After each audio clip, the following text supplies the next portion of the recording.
माढा तालुक्यातील नवविवाहितेचा खून बार्शीच्या सत्र न्यायालयाने जाऊबाईस सुनावली जन्मठेपेची शिक्षा।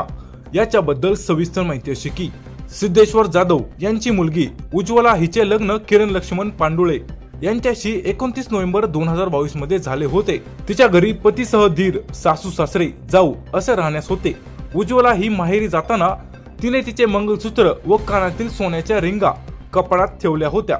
उज्ज्वला परत सासरी आल्यानंतर तिने कपाटात ठेवलेले सोन्याचे दागिने पाहिले तर तिला तिथे सापडले नाही। तिने तिची जाऊ गीता शंकर पांडुळे हिच्याकडे चौकशी केली असता गीताने उज्ज्वला हिच्याशी भांडण केले। चोरी चाळ घेतल्याबद्दल गीताच्या मनात उज्ज्वलाबाबत राग होता। त्याच्यावरून घरात 2 फेब्रुवारी 2023 रोजी केवळ उज्ज्वला व गीता या दोघी जावा होत्या। याच संधीचा फायदा घेऊन जाऊ गीता हिने उज्ज्वला हिचा गळावळून खून केला। पुरावा नष्ट करण्याच्या उद्देशाने घरातच उज्ज्वला हिस पेटवून दिले।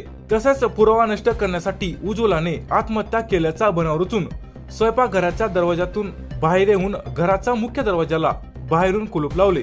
याबाबत उज्ज्वलाचे वडील फिर्यादी सिद्धेश्वर जाधव यांनी माढा पोलीस ठाण्यात 2023 मध्ये गुन्हा दाखल केला होता। तत्कालीन पोलीस निरीक्षक श्याम बुवा यांनी तपास करत गीता विरुद्ध आरोपपत्र दाखल केले। हे प्रकरण परिस्थितीजन्य पुराव्यावर अवलंबून होते। या घटनेमध्ये कोणताही साक्षीदार उपलब्ध नव्हता। सरकार पक्षाच्या वतीने 12 साक्षीदार तपासण्यात आले। हे सर्व पुरावे सरकारी वकील ॲडव्होकेट दिनेश देशमुख यांनी न्यायालयाच्या निदर्शनास आणून दिले। सरकार पक्षातर्फे ॲडव्होकेट दिनेश देशमुख यांनी काम पाहिले। फिर्यादीच्या वतीने ॲडव्होकेट धनंजय माने यांनी काम पाहिले। परिस्थितीजन्य पुरावे ग्राह्य धरून बार्शी व जिल्हा सत्र न्यायाधीश PD सुभेदार यांनी गीता हिला जन्मठेपेची शिक्षा सुनावली।